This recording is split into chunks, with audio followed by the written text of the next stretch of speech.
Ghostly tales, yet mirrors of human life. Hey everyone! Welcome to Encountering Chinese. Ghostly Tales from Zhai. Today, I'm going to tell you a story called Yaksha Country. In Jiaozhou, there was a merchant named Shu. Let's call him Mr. Shu for now. Once, Mr. Shu sailed across the sea to do business overseas.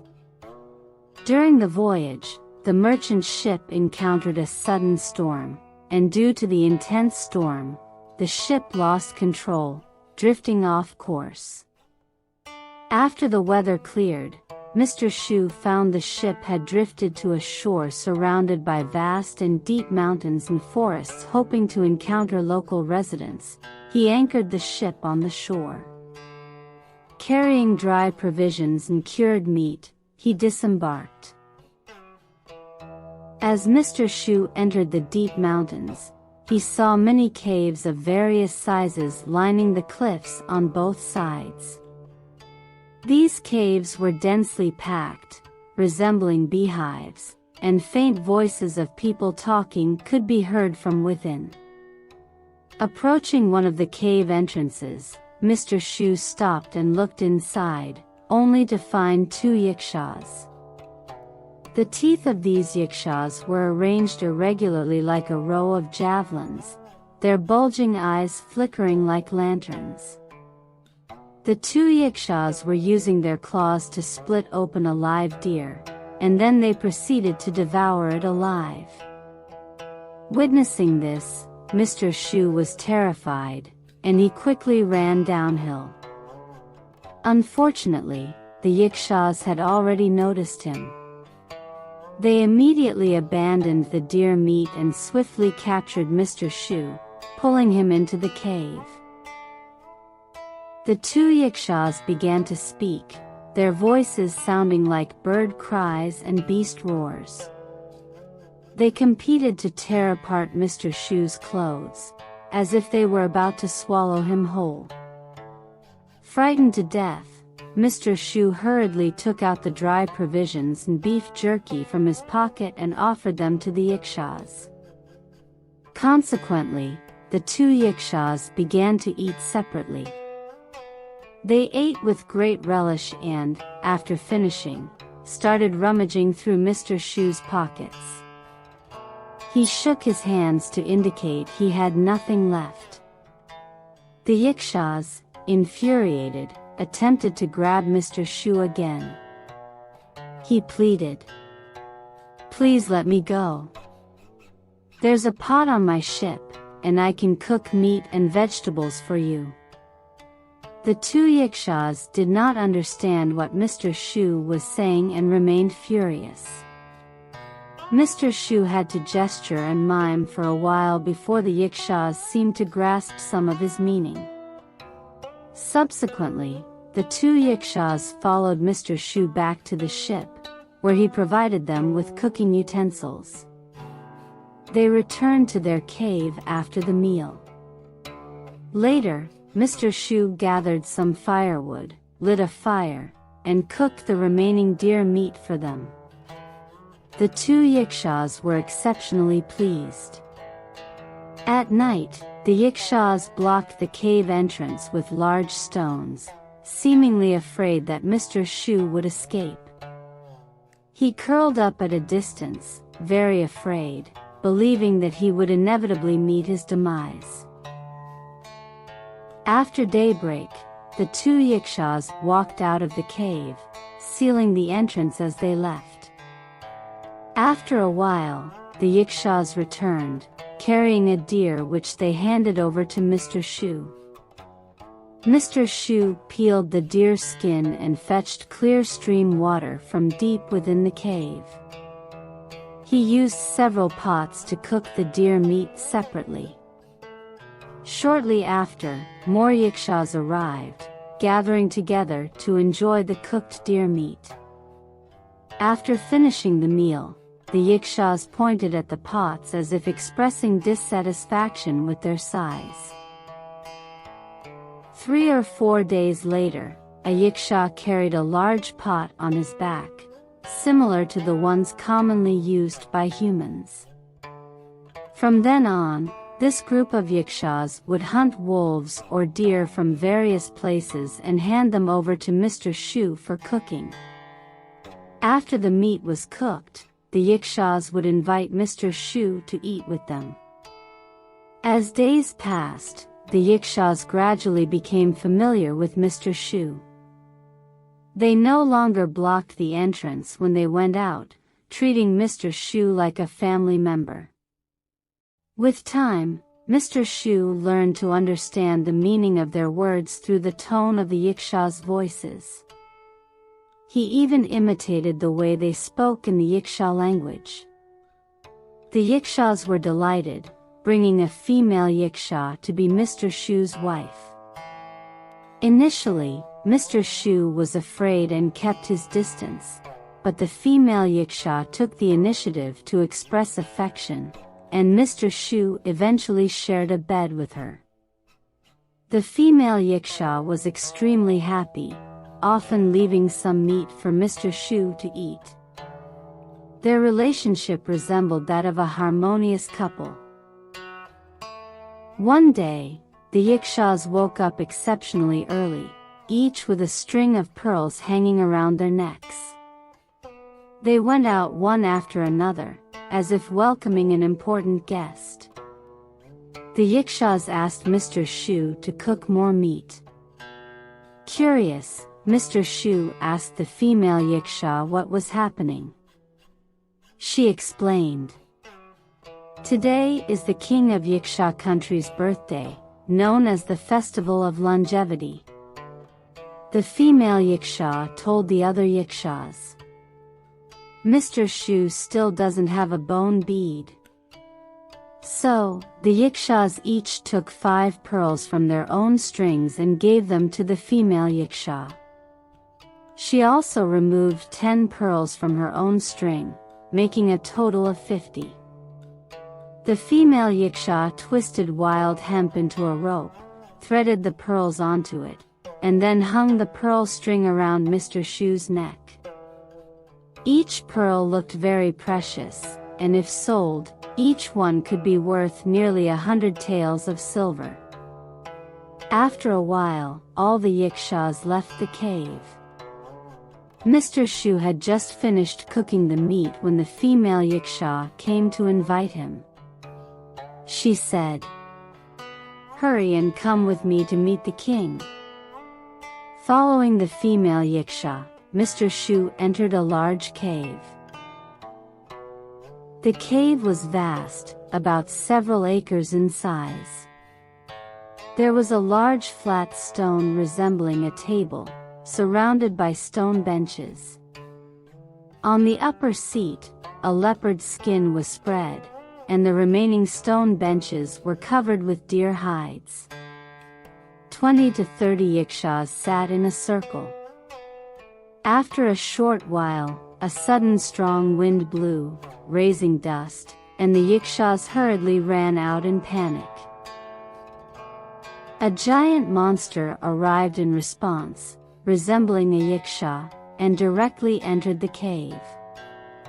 Sitting on a stool covered with leopard skin, he looked around with eagle-like eyes. The Yakshas followed him into the cave, lining up in 2 rows, bowing their heads and crossing their arms in front of their chests. The great Yaksha began to call out names, asking if all the people from Mount Wume were present. The Yakshas responded loudly in affirmation. The great Yaksha noticed Mr. Shu and asked, "Where is this person from?" The female Yaksha replied that he was her husband. Other Yakshas praised Mr. Shu's cooking skills, and during the conversation, a few Yakshas went out and brought back the cooked meat, placing it on the large stone table. The great Yaksha grabbed the meat and began to eat heartily, praising the delicious taste. He ordered Mr. Shu to provide him with food regularly. The great Yaksha then commented on Mr. Su's short bone beads, and the other Yakshas explained that he had just arrived and hadn't obtained one yet. The great Yaksha took 10 pearls from his own necklace, each the size of a fingernail, and gave them to Mr. Shu. The pearls were extraordinary, round like pellets. The female Yaksha quickly received the pearls and helped Mr. Shu string them onto the necklace, hanging it around his neck. Mr. Shu crossed his arms in front of his chest, expressing gratitude to the great Yaksha. After the great Yaksha left, the Yakshas rushed in, devouring the leftover cooked meat. Mr. Shu had lived in the Yaksha country for more than 4 years when the female Yaksha suddenly gave birth. She gave birth to 2 boys and a girl in one go, resembling their father more than their mother. The Yakshas adored these children, often gathering to play with them. One day, while the Yakshas were out hunting, a female Yaksha from another cave came to Mr. Shu's cave, seeking an affair. Mr. Shu refused, enraging the female Yaksha, who then attacked him. Mr. Shu's female Yaksha returned and, witnessing the situation, fought with the intruding Yaksha, even biting off one of her ears. After some time, the intruding Yaksha's husband arrived. After clearing up the misunderstanding, Mr. Shu's female Yaksha let them go. Since then, she guarded Mr. Shu every day and never left his side. 3 years later, Mr. Shu's and the female Yaksha's children learned to walk. Mr. Shu taught them to speak Chinese, and gradually, they learned some. Their tender words revealed a human touch. Although still toddlers, the children traversed mountains like walking on flat ground. They became closer to Mr. Shu, displaying a strong father-son bond. One day, the female Yaksha went out with her son and daughter and didn't return for half a day. The strong north wind blew outside the cave, making Mr. Shu melancholic as he yearned for his distant homeland. With his son, he went to the coast and saw the ship he had drifted in on years ago still stranded there. Thus, he decided to return to his hometown with his son. Although the son wanted to inform his mother, Mr. Shu forbade him. Father and son boarded the ship and, after a day and night, returned to Jiaozhou. Upon returning home, Mr. Shu discovered that his original wife had already remarried. Mr. Shu took out 2 pearls, sold them for a substantial sum of money, and suddenly became quite wealthy. He named his son Shu Biao. By the age of 14 or 15, Shu Biao could lift heavy weights of 1,000 caddies and was naturally robust and belligerent. The military commander of Jiaozhou recognized Shu Biao's talents and appointed him as a commander. At that time, border conflicts erupted, and every time Shu Biao participated in battle, he achieved notable feats. At the age of 18, Shu Biao became the deputy general managing military affairs in the region. Meanwhile, another merchant went out to sea for business and also encountered a storm, drifting to the coast of Mount Wumei. As soon as the merchant landed, he saw a young man. The merchant was secretly surprised when he learned that the young man knew he was from China and asked about his hometown. The merchant revealed the truth, and the young man pulled him into a small stone cave in a secluded valley, warning him not to leave the cave. After a while, the young man returned with some deer meat for the merchant to eat. He informed the merchant, "My father is also from Jiaozhou." When the merchant inquired further, he found out that the young man's father was Mr. Shu, whom he had met while doing business. The merchant told the young man, "Your father is my old friend. Now his son has become a deputy general." The young man, unfamiliar with the term deputy general, asked the merchant, "What does deputy general mean?" The merchant replied, "Deputy general is an official title in China." The young man then asked, "What is an official?" The merchant explained, "An official is someone who, when going out, rides on a horse or in a sedan chair. There are people around him playing drums and clearing the way. When he enters a place, he can sit on a high platform. Just a shout from him will prompt 100 people below to respond loudly.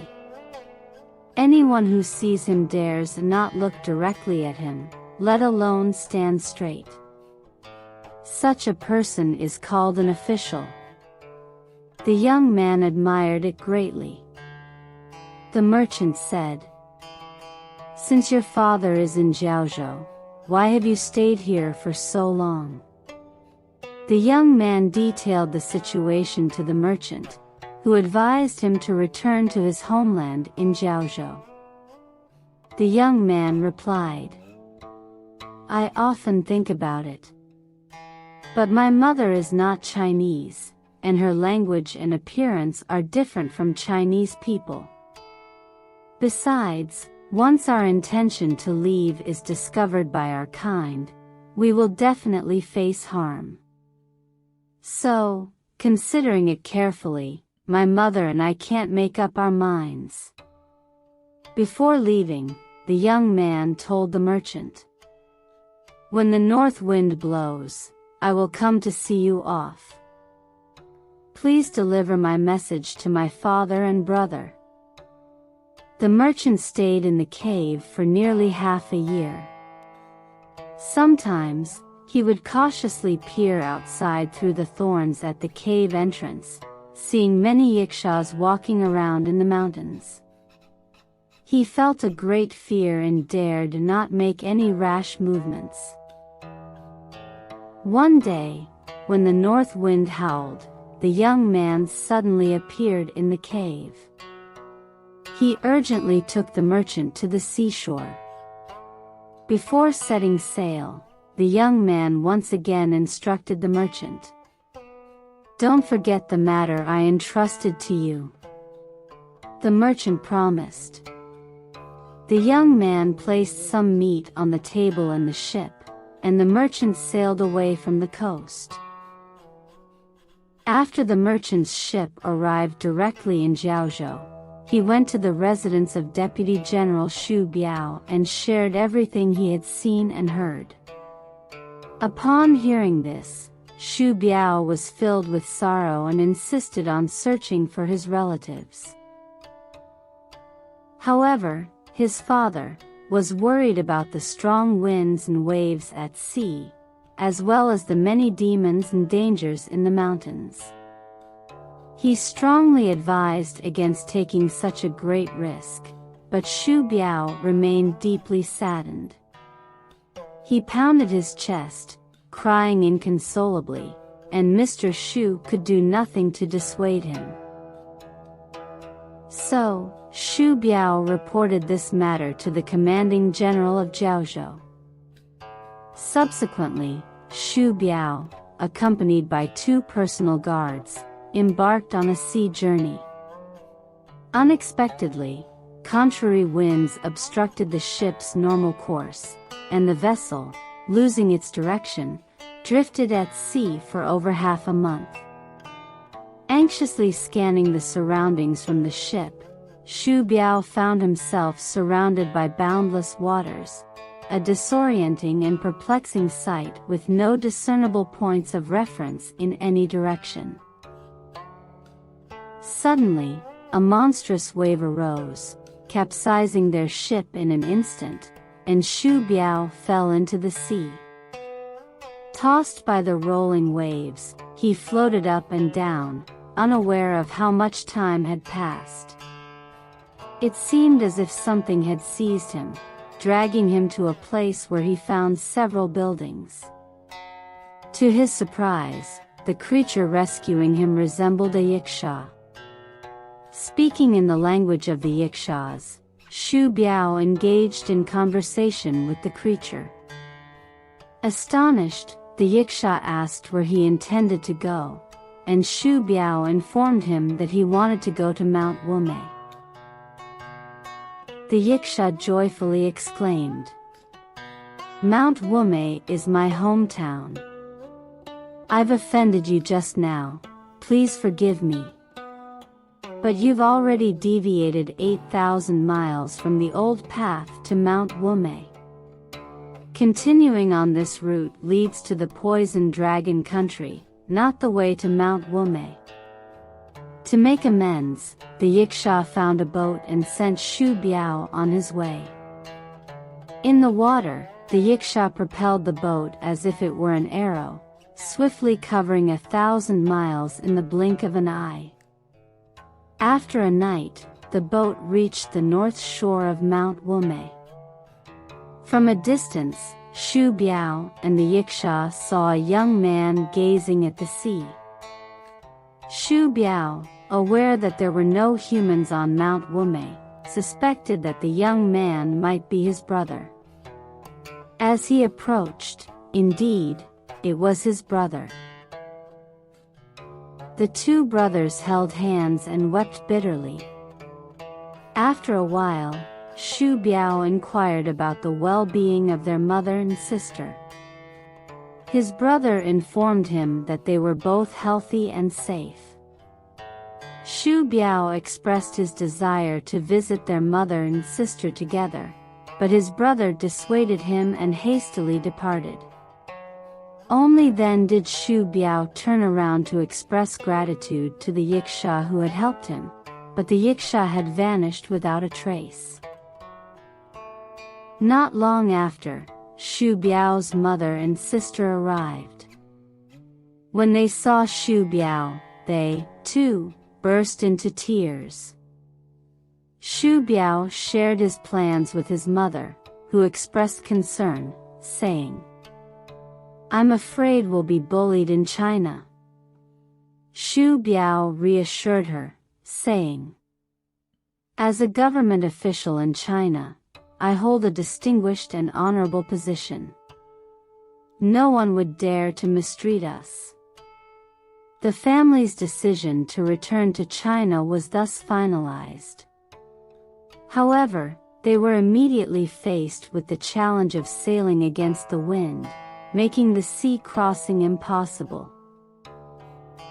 In their dilemma, the mother and her 3 children suddenly saw the ship's sails fluttering southward, rustling in the wind. Delighted, Shu Biao exclaimed, "Truly, heaven is helping us." The family boarded the ship one after another. The vessel sailed through the waves, creating countless white foamy splashes, resembling an arrow in flight. 3 days later, Shu Biao and his family's ship reached the coast of Jiaozhou. People, frightened at the sight of them, scattered in all directions. Shu Biao then took off his own clothes, giving them to his mother, brother, and sister to wear. Upon arriving home, the mother Yaksha loudly scolded Mr. Shu for leaving without consulting her, expressing her resentment. Mr. Shu repeatedly apologized to her. The servants of the Shu family also approached and greeted their mistress, trembling with fear. Shu Biao encouraged his mother to learn the Chinese language and adapt to wearing silk and satin clothing, as well as getting used to Chinese cuisine. Although it took some time for them to adjust, the entire family was delighted. The mother Yaksha and her daughter usually dressed in men's clothing, similar to the style of Manchu attire. Several months later, the mother Yaksha could understand some Chinese, and surprisingly, the skin of the brother and sister gradually became fairer. Shu Biao's younger brother is named Shu Bao, and his sister is called Year. Both of them possess extraordinary strength. Feeling ashamed of his lack of scholarly knowledge and etiquette, Shu Biao sent his brother to study at the school. Among the three siblings, Shu Bao was the most intelligent. He had an exceptional memory for any kind of knowledge, whether it was classics or history. However, Shu Bao did not want to be a scholar, so Shu Biao had him learn to wield a powerful crossbow and master horsemanship. As a result, Shu Bao acquired martial skills, passed the military examinations, and married the daughter of a military officer. As for Shu Year, due to her mother being a Yaksha, no one was willing to marry her. Shu Biao, seizing an opportunity, forced his subordinate Yuan Shoubei, who had lost his wife, to marry Shu Year. Shu Year could pull open a bow weighing thousands of kilograms, and shoot small birds from over 100 paces away, and her arrows never missed. Whenever Yuan Shoubei went on campaigns, he often took his wife, Shu Year, with him. Over time, Yuan Shoubei rose through the ranks to become a general, and half of his achievements were attributed to Shu Year. At the age of 34, Shu Bao, bearing the seal of a general, led troops into battle and became the commander-in-chief of the provincial garrison. The mother Yaksha also accompanied Su Bao on his southern expeditions. Whenever facing formidable enemies, she would don armor, wield a blade, and charge into the enemy ranks to assist her son. The enemies, upon seeing this, would panic and flee. The emperor decreed to grant the mother Yaksha the title of male baron, but Shu Bao submitted a memorial to decline the honor on her behalf. Consequently, the emperor changed her title to Madam. In the story's concluding remarks, the author humorously comments, Madam Yaksha's story is truly an unheard-of strange tale.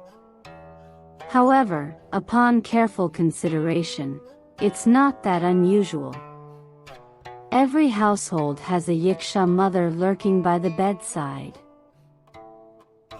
The Yaksha mentioned in the story originally comes from Buddhism, being a transliteration of the Sanskrit term meaning, nimble goblin. As the name suggests, these creatures are agile, brave, and skilled in combat. They are often depicted as tall, ugly, shape-shifting entities, and some can even grow wings for flight. In Buddhist scriptures, Yakshas were initially described as ferocious spirits, known for devouring humans, but later, under the guidance of Buddha, they became protective deities. However, outside of Han culture, descriptions of Yakshas may vary according to local cultural influences in other Buddhist countries. Alright. That's all for today's ghostly tale. Yaksha Country. If you enjoyed it, please give it a thumbs up and subscribe. Please also encourage everyone to comment and share more. We'll see you in the next episode.